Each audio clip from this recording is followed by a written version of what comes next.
Hey guys, what's up? It's Sean, Autotopia LA. Really quick before we jump into this extraordinary build. Number one, want to keep mentioning, we've got new merch and every month we're putting out new drops in limited runs. So if you like any of the stuff we're wearing, jump in atlamerch.com and buy yourself something. Number two, I keep mentioning it, looks like about mid-April. I'll give you a specific date soon, but somewhere around mid-April, we will be launching the Autotopia LA podcast. It'll be a secondary channel and it'll live other places that you watch podcasts. So, and I'm really excited about our podcast. With that said, I want to introduce you to a friend of ours that I've been really looking forward to shooting this vehicle. So Dana, why don't you come on in and let's talk through your Chevelle, man. Number one, thanks for, to take the time out rather than just going out and driving and enjoying your car. I'd have come out anyway, man. Absolutely. Yeah. All right, so American Legends is the one I want to give credit right away. Tony and his team are the ones that built the car, right? Absolutely, yeah. It was a 4-year build down at American Legends, and they did a phenomenal job through vision, final execution. I can't say enough about those guys. I've known Tony for quite a while from, the bomb he dropped on the car world was Corrupt Mustang. And I know some of you guys love it, some of you guys hate it. You can't deny it's an extraordinary build, It's 66, right? Yes. What kind of condition was it in when you started with it? So there's a little bit of backstory to the build. It had actually been started by another gentleman at a different shop, but the original condition of this car, chassis work had been done. The body was fairly clean. It was a Malibu car. It wasn't anything crazy. It wasn't an SS or anything. Yeah. But there were some, let's just say, distasteful modifications. So we actually ended up kind of ripping it back down, clean slate, if you will. Yeah. Actually had Sean Smith step in, do some rendering on it. I mean, some of the cars, some of the work that he's done in the past. Yeah, awesome. He's my guy, man. I love the styling cues for it. So when I got with Tony, I was like, all right, we're off to the races, man. I know where this is going. Just like anybody who's working with one of these high-end builders, there's a relationship to be built. There's a certain amount of risk on both ends, right? Customer, are they gonna pay? Are you gonna shop? Is everything gonna go as planned? Yeah, dude. And about 6 months into the build, I saw the Chrysler 1000 that he had out at Detroit with a grade 8 slot. When I saw that one, I was like, this is totally my style. I am in great hands. Honestly, we built a great relationship over the course of the build. Tony and his guys, they're solid. Yeah, I'm stoked that Tony's the one that did it. And the car, I saw you guys when you debuted it at SEMA this past year. We joked about it. It looks great. I'm out of here. I don't want to even look at it because I know we're shooting this car. But why don't we pop the hood and see, because I actually don't know what this car is powered by, purposely. All right, well.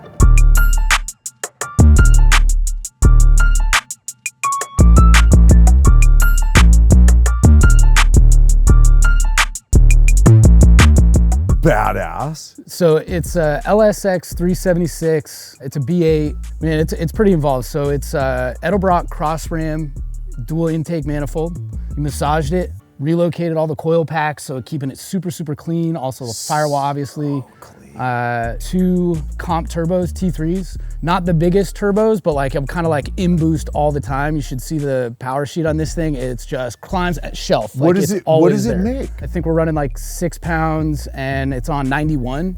So I'm at 550 rear wheel, which to me is great. Perfection. I think that's perfect power for where I want to be, and the sounds are intoxicating. Just wait until you hear I can't wait, it's pretty dude. fun.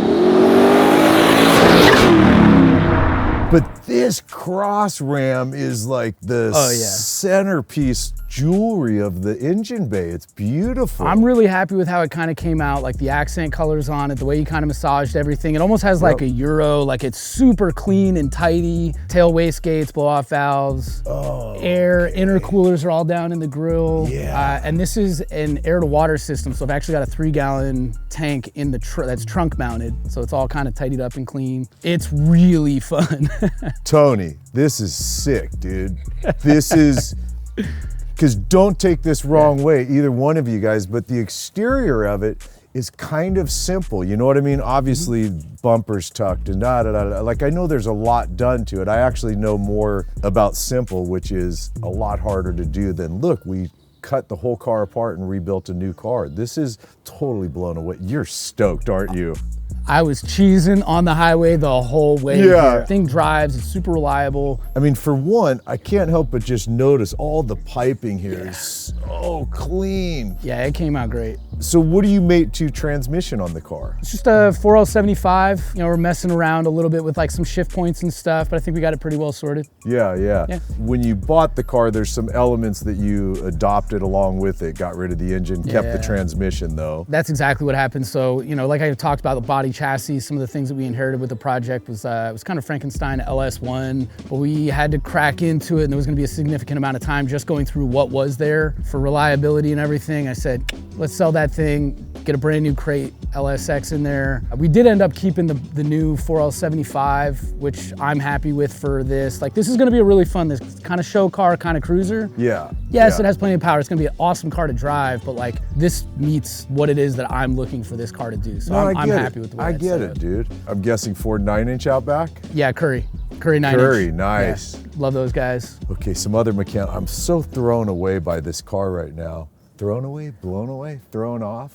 Booster and everything's behind the firewall, so everything was about how do we keep this like as clean as we possibly can. You know, like the hours that go into getting this to look the way it does for the whole turbo setup on here, I didn't want anything to take away, hence, you know, moving all the coil packs and everything, just trying to keep it as clean as we can. I'm happy. Tony did a really good job with that. They did I mean, this engine bay really, it's very simple. It's not like there's no dimple die, there's no holes, there's none of that stuff, which obviously makes you look at all this because nothing's distracting from it. And this really is what you want to see on this, man. It's a boosted brake. What are you guys running for brakes on the car? Willwood all around, 6-piston front, 4 rear, 13-inch. You've mentioned the chassis a couple times. Is it still the stock frame on this car? You know, I almost want to mess with you a little bit on this. It is actually a stock chassis, boxed, and then back halved. I had a certain amount of reluctance about not going with, you know, Roadster Shop or something like that. You know, just kind of fit the level of the build. You know, Tony's swearing up and down. He's like, no. He's like, for what this is, for the kind of power it's gonna be handling, it's gonna be fine. Absolutely. The part of me that almost want to mess with you is tell you something else or make you try to guess what it was. On my drive down here, I'm doing 85 miles an hour on the highway. Hands off the wheel. Tracks dead straight. I'm blown away. It drives better than it should. Suspension wise, given that we can't see any of it, what do you? Ride tech, all around ride tech. Like full kit, like control arms. Everything. And I'm really happy with how Tony's got this set up. This is not my first resto mod, and I'm really stoked with how this is riding, where it sits and everything. Is it 4-link rear? Yes. Now with the exhaust, given that your turbos, is there any mufflers as well, or is it just going straight out? There is. It's actually, so that was one of the ones I inherited, was had a Borla, so we threw that on there. It's honestly fairly quiet. The turbos act like, you know, they're basically mufflers in the front end, and then I've got a big muffler in the back. And then I got it out on the highway and I'm cruising around in it. I'm like, hold on, I can hear the turbo sounds that much better.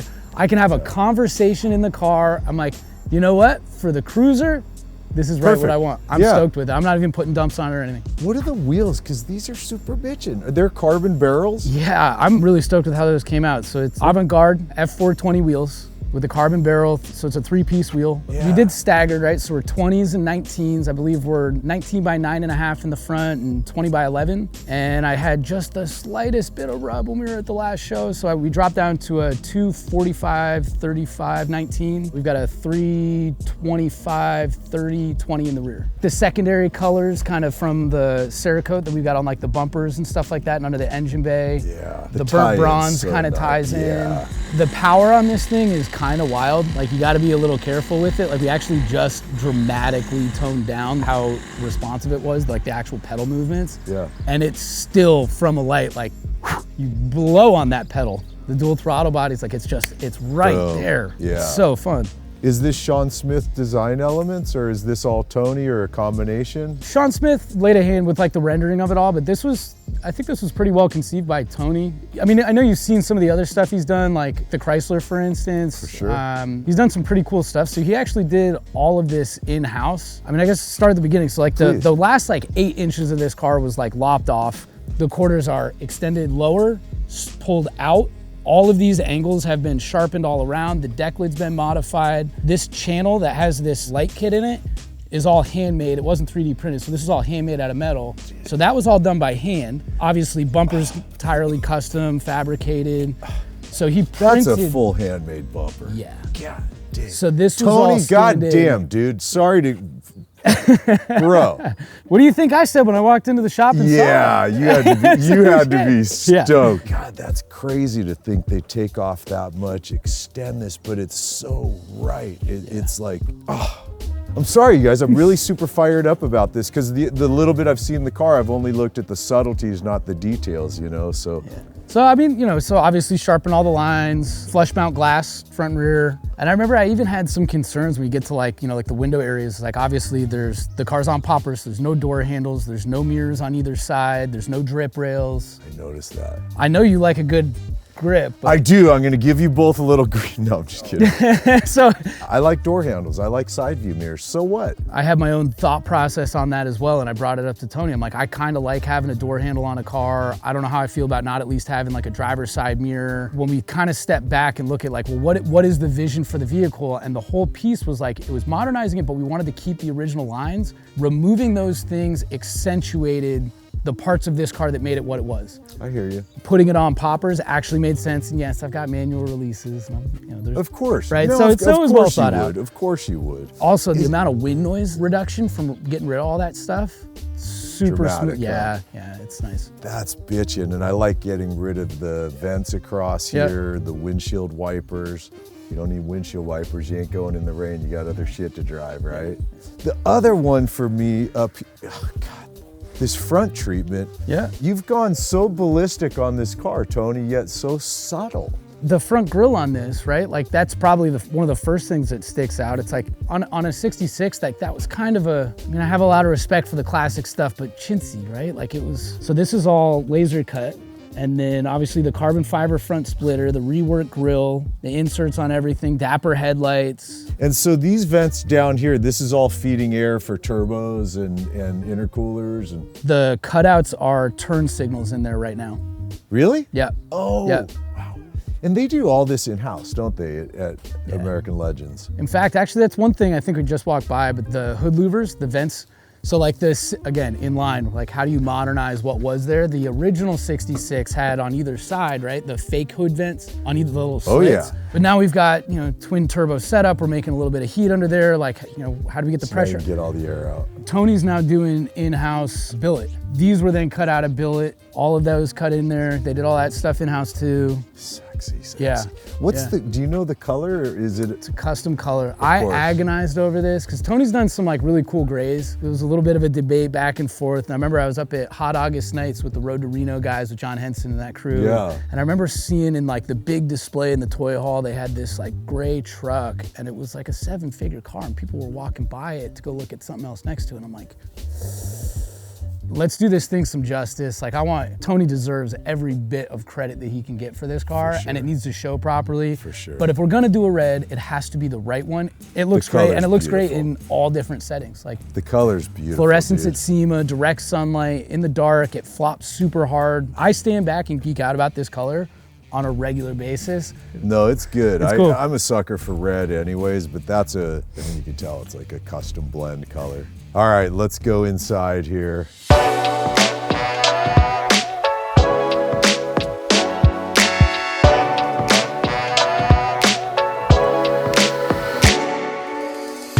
And I like you did low back seat so you get the look, right? But why not throw a harness bar there, add a little safety to your life, right? Yeah, if I wreck myself, I can't build another one, right? That's So- right, dude. God, this car is just so tastefully very subtle because everything in here has been changed, but it all looks right. Do they do their own interiors in-house? Stitched Envy, runs the sewing machine for him, but aside from that, Tony does a lot of that stuff in-house as well. So they're building like their Oh own yeah, that car. was, Tony built that 100%. Yeah. Like everything in here is custom. Yeah. The whole dash is all reworked, the Dakota digital gauges, AC, power windows, the harness bar, everything else in there, that was all Tony's. God, the simplicity of this.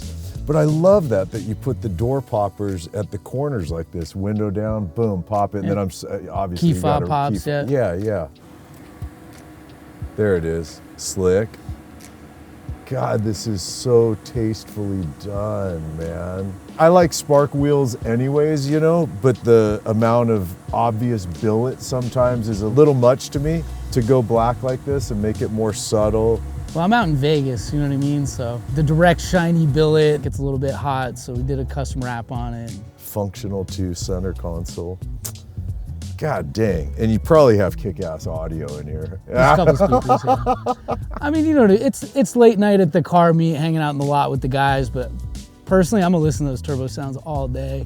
I mean, just all of it, even the color of the dome light, every little detail is so beautiful in here, man. I love that you got a tilt on there as well, of course. Man, congrats, dude. I know, I really know this about you. I know you've worked hard to be able to afford to spend the money to build something like this. It's fun to see somebody succeed like that and then have such great taste in what they build.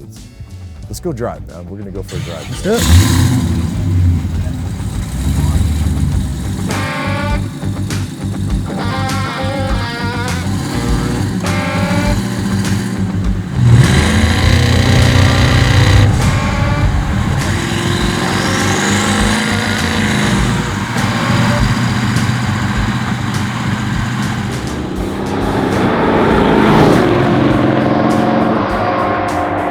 So you said you had some miles on the car, but last night was the first time like off of the grounds of a Good Guys or something like that, right? Yeah, that's exactly it. So I mean, you know, we did dyno tuning, Tony handled that. We did, he did some autocross laps at Good Guys.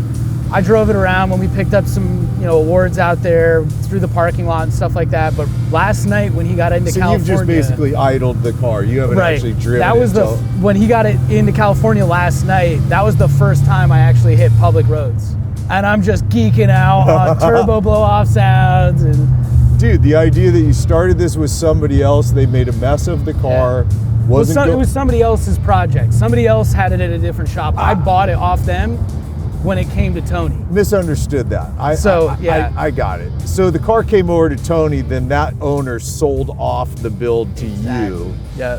I got you. Because Tony wasn't really that thrilled on some of the stuff this guy had in store anyway, and then the guy ended up wanting to bail on the project, which was perfect. It's a good way for me to kind of step into the project. You know? Oh, I hate this car already because I'm already falling in love with it. Yeah, man, it was like a 4-year build total time on what they did to the car. I'd say when I picked it up from Tony, it was about 18 months to when it was like, you know, 95% like SEMA ready done. And now we're just kind of working out the, you know, final torque down on everything. And we got to get the last oil change, but we're really there. I mean, I got to tell you, brother, just a couple seconds of seat time here. I'm like, so after the shoot, where are we going? I just want to drive. I'm so excited to have this on the road finally, man.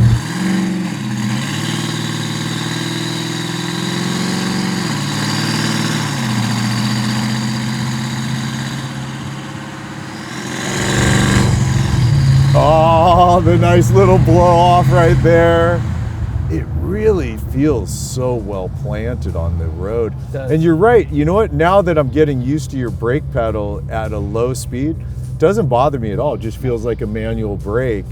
But then at 40, 50 miles an hour, light touch, boosted brake, no question about it. You're not kidding about how turbos are kind of spooled and ready for you, aren't they? It's just right there. Like we were talking about earlier, right? It's like building something for the purpose, like for what it's gonna be used for. For me, this is like, it's a cruiser, it's a show car. It's got more than enough power for what I'm using it for on regular surface streets. Yeah. The smaller turbos just made sense because the power is always there. Yeah, this car feels wonderful, dude. Oh, boy, if the exhaust was super loud, we wouldn't really get to hear that blow off. That sounds intoxicating. It's so good, and yet here we are just having a normal conversation, not having to yell and scream at each other, right? 55-ish, like no problem. I'm curious, around the wind wings, which are so notorious for all the noise, is it pretty quiet with windows up? Yeah, they're all sealed really well. There's less wind noise with the windows down. Yeah. Because there's no mirror, there's no drip rails, there's no handles disturbing the air. You don't have all the thing catching the air for sure. Yeah, man, I'm curious. Don't hesitate. Give me the criticisms. This is the miles where I get to actually go back to Tony with, hey, here's what I noticed. Yeah. I heard this. This is what it feels like. That's all I'm doing out here today too. Sending Tony back to the shop with a list. I mean, you're not kidding when you say let go of the wheel and the car tracks. It seems sorted to me. A ride tech suspension set up properly Game changer. does, like, it can be an unbelievable ride. I just don't think I've had one that was set up as well as this is. Yeah.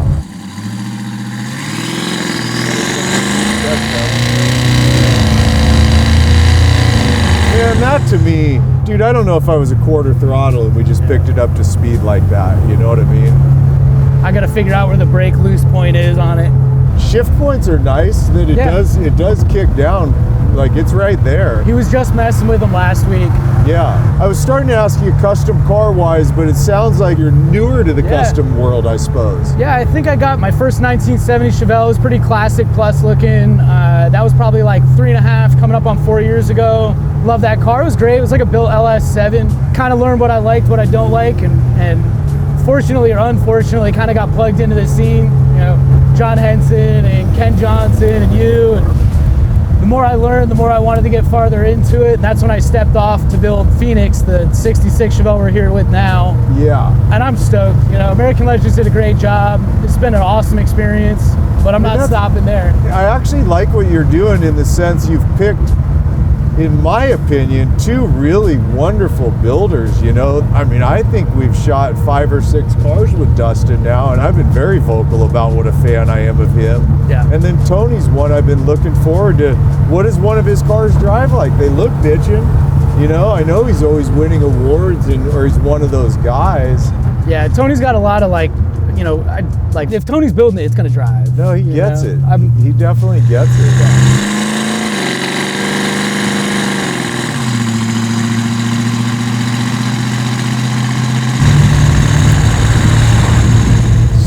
Steers real nice. This is like the perfect cruiser. Yeah. We can chill like this, but I can tell like when you put your foot in it, it's gonna get after it.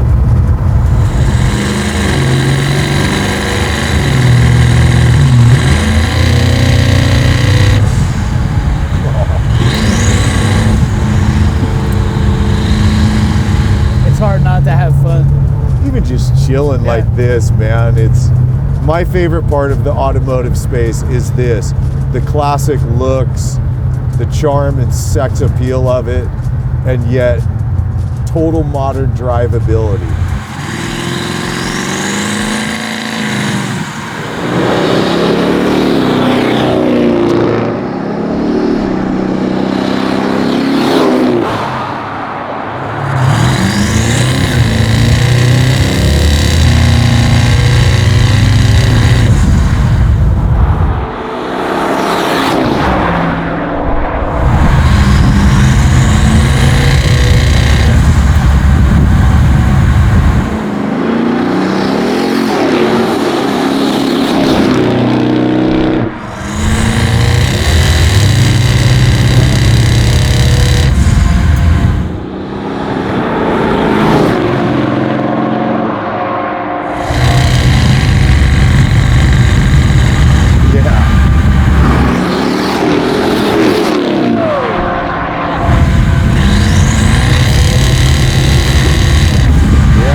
Doesn't, when it's already at speed, like in the revs, it doesn't seem to be dropping a gear when I think it should.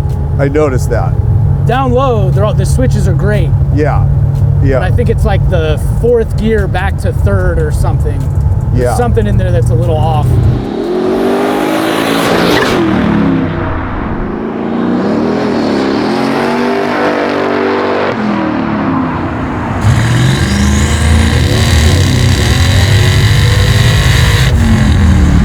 Yeah. All right, it will do it, but you actually gotta pin it to make it drop. You do. And by the way, you guys, I know we're kind of forgetting you're here because we're enjoying doing this together, but it is a very fresh build. This is the first real miles getting put on. It's now down to the fine tuning elements, but you gotta admit, given that it's barely got street miles on it, I mean, the car's doing fantastic, right? Temps are all solid. Yeah, we're golden 200. I think I'm really happy with how it's sorted out. I think we just got to mess with shift points just a little bit more. Shift points, and I'd be curious to know, is there something he can do to impact the boost of the brake at the low speed? Yeah.